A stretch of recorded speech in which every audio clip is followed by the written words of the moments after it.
ಕನ್ನಡದಲ್ಲಿ ಶಬ್ದದ ಕೊನೆಗೆ ಗೆ ಅಂತ ಬರ್ತದೆ. ಗೆ ಅಂದರೆ ಅದರ ಅರ್ಥ ಏನು? ಗೆ ಅನ್ನೋದು ಒಂದು ಪ್ರಿಪೊಸಿಷನ್. ಗೆಗೆ ಹಲವಾರು ಅರ್ಥಗಳಿವೆ.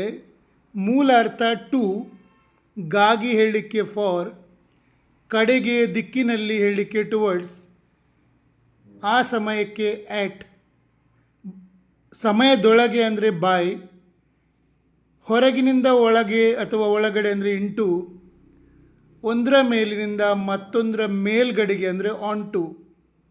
ಈಗ ಇದನ್ನು ನಾವು ಉದಾಹರಣೆಗಳೊಂದಿಗೆ ಕಲಿಯೋಣ ಬನ್ನಿ. ಗೆ ಪ್ರತ್ಯಯದ ಅರ್ಥ, ವಿವರಣೆ ಮತ್ತು ಉದಾಹರಣೆಗಳು. ಮೊದಲನೇದಾಗಿ ಟು ಅಂದರೆ ಗೆ, ಕಡೆಗೆ, ಟು, ಯಾರಿಗೆ ಅಥವಾ ಯಾವ ಸ್ಥಳಕ್ಕೆ ಎಂದು ತೋರಿಸಲು ಟು ಬಳಸಲಾಗುತ್ತದೆ. ಉದಾಹರಣೆಗೆ, he gave the book to Raju, ಅವನು ರಾಜುವಿಗೆ ಪುಸ್ತಕ ಕೊಟ್ಟನು.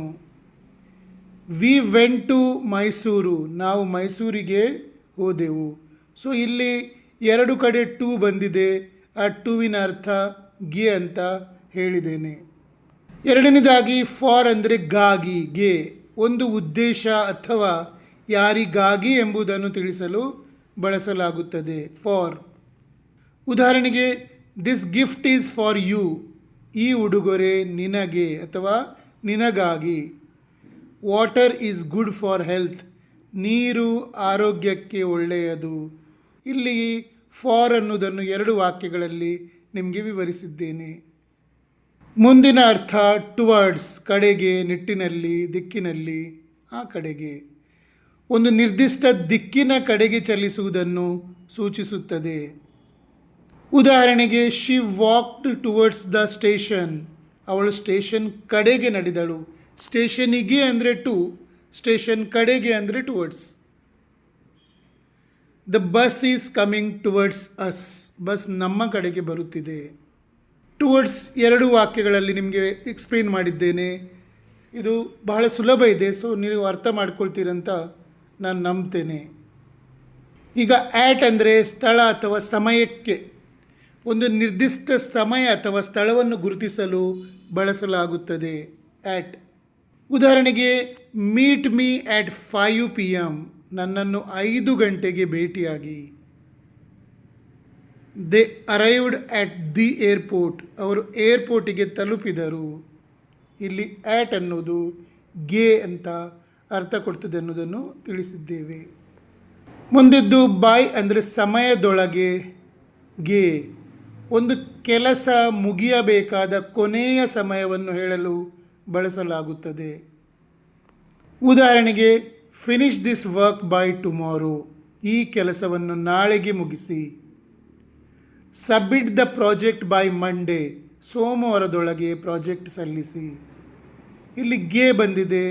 ಸಮಯದ ಕೊನೆಯ ಕ್ಷಣದಲ್ಲಿ ಒಂದು ವಾಕ್ಯ ಮುಗಿಯಬೇಕು, ಒಂದು ಕೆಲಸ ಮುಗಿಯಬೇಕು ಅಂತ ಹೇಳುವಾಗ ಬಳಸ್ತೇವೆ.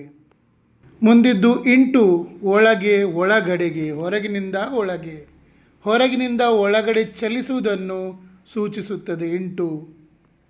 ಉದಾಹರಣೆಗೆ, she walked into the room, ಅವಳು ಕೋಣೆಯ ಒಳಗೆ ನಡೆದಳು, ಅಂದರೆ ಹೊರಗಿನಿಂದ ಒಳಗೆ. Pour water into the bottle, ಬಾಟಲಿಯ ಒಳಗೆ ನೀರು ಸುರಿಯಿರಿ. ಇಲ್ಲಿ ಸಹ ಎರಡು ಉಂಟು, ಎಕ್ಸ್ಪ್ಲೇನ್ ಮಾಡಿದ್ದೇನೆ. ಆನ್ ಟು ಮೇಲೆ, ಮೇಲ್ಗಡೆಗೆ, ಕೆಳಗಿನಿಂದ ಮತ್ತೊಂದು ಮೇಲ್ಮೈ ಮೇಲಕ್ಕೆ ಚಲಿಸುವುದನ್ನು ಸೂಚಿಸುತ್ತದೆ. ಉದಾಹರಣೆಗೆ, the cat jumped onto the table, ಬೆಕ್ಕು ಮೇಜಿನ ಮೇಲೆ ಜಿಗಿಯಿತು. Step onto the stage, ವೇದಿಕೆಯ ಮೇಲೆ ಬನ್ನಿ. ಆನ್ ಟು ಇದು ಒಂದು ಕಡೆಯಿಂದ ಇನ್ನೊಂದರ ಮೇಲೆ, ಮೇಲ್ಮೈಗೆ, ಮೇಲಕ್ಕೆ ಅನ್ನುವುದನ್ನು ಸೂಚಿಸುತ್ತದೆ. ನಿಮಗೆ ನನ್ನ ಟೀಚಿಂಗ್ ಮತ್ತು ರಿಸರ್ಚ್ ಇಷ್ಟವಾದಲ್ಲಿ ನನ್ನ ಫಾಲೋ ಮಾಡಿ ಮತ್ತು ಶೇರ್ ಮಾಡಿ. ನಿಮಗೆ 3 ತಿಂಗಳಲ್ಲಿ ಇಂಗ್ಲೀಷ್ ಕಲಿಬೇಕು. ಇಂಗ್ಲೀಷ್ನಲ್ಲಿ ನೀವು ಮಾಡಿದ ವಾಕ್ಯ ಸರಿಯೋ ತಪ್ಪು ಅಂತ ನಿಮಗೆ ಗೊತ್ತಾಗಬೇಕು. ಇಂಗ್ಲೀಷ್ ಮಾತನಾಡುವಾಗ ಇರುವ ಭಯ, ಅಂಜಿಕೆ ಹೋಗಿ ಕಾನ್ಫಿಡೆನ್ಸ್ ಅಂದರೆ ಧೈರ್ಯ ಬೇಕು. ಹಾಗಾದರೆ ಏನು ಮಾಡಬೇಕು?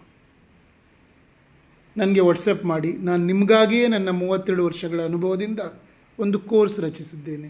ಆ ಕೋರ್ಸ್ ಮಾಡಿದರೆ ನೀವು ಖಂಡಿತವಾಗಿಯೂ 3 ತಿಂಗಳಲ್ಲಿ ಮಾತಾಡಲಿಕ್ಕೆ ಕಲಿತೀರಿ. ಆ ಕೋರ್ಸ್ನಲ್ಲಿ ನಿಮಗೆ ಪೆನ್ನು ಪುಸ್ತಕ ತಗೊಂಡು ಬರೀಲಿಕ್ಕೇನಿಲ್ಲ. ದಿನಾ ಒಂದು 15 ನಿಮಿಷದ ವಿಡಿಯೋ, ಅದು ನಾನು ನಿಮಗೆ ಕಲಿಸುವುದು. ಅದನ್ನು ನಿಮ್ಮ ವಾಟ್ಸಪ್ ನಂಬರಿಗೆ ಕಳಿಸ್ತೇನೆ. ಅದನ್ನು ನೀವು 3 ಸಲ 4 ಸಲ 5 ಸಲ ನೋಡಬೇಕು. ಅಲ್ಲಿ ನಾನು ಪ್ರತಿ ವಿಷಯವನ್ನು 2 ಸಲ ಹೇಳಿದ್ದೇನೆ, ಅದನ್ನು ನೀವು ನನ್ನ ಜೊತೆ ರಿಪೀಟ್ ಮಾಡ್ತೀರಿ. ಹೀಗೆ ಸತತವಾಗಿ ನೀವು 3 ತಿಂಗಳು ಮಾಡಿದರೆ ಖಂಡಿತವಾಗಿ ಬರ್ತದೆ. ಆ ಕೋರ್ಸಿನಲ್ಲಿ ನಾನು ಏನು ಬಾರದವರಿಂದ ಹಿಡಿದು ಎಲ್ಲ ಗೊತ್ತಿದ್ದವರು ಸಹ ಹೇಗೆ ಇಂಗ್ಲೀಷ್ ಮಾತನಾಡಲಿಕ್ಕೆ ಕಲ್ತರೋ ಆ ಅನುಭವದಿಂದ ಆ ಕೋರ್ಸ್ ಮಾಡಿದ್ದೇನೆ. 32 ವರ್ಷಗಳ ಮುಂಚೆ ನಾನು ABCDಯಿಂದ ಕಲಿಸ್ತಾ ಇದ್ದೆ. ABCDಯಿಂದ ಕಲಿತವರು ಸಹ 3 ತಿಂಗಳಲ್ಲಿ ಮಾತನಾಡಲಿಕ್ಕೆ ಕಲ್ತಿದ್ದಾರೆ. ಸೊ ನೀವು ಗ್ರ್ಯಾಜುಯೇಟ್ ಆದವರು ಅಟ್ಲೀಸ್ಟ್ SSC PUC ಅಂತೂ ಮಾಡೇ ಇರ್ತೀರ. ಖಂಡಿತವಾಗಿ ನಿಮಗೆ ಇಂಗ್ಲೀಷ್ ಮಾತನಾಡಲಿಕ್ಕೆ ಬರ್ತದೆ ಆ ಕೋರ್ಸ್ ಮಾಡಿದರೆ, ನಂದು ಗ್ಯಾರಂಟಿ.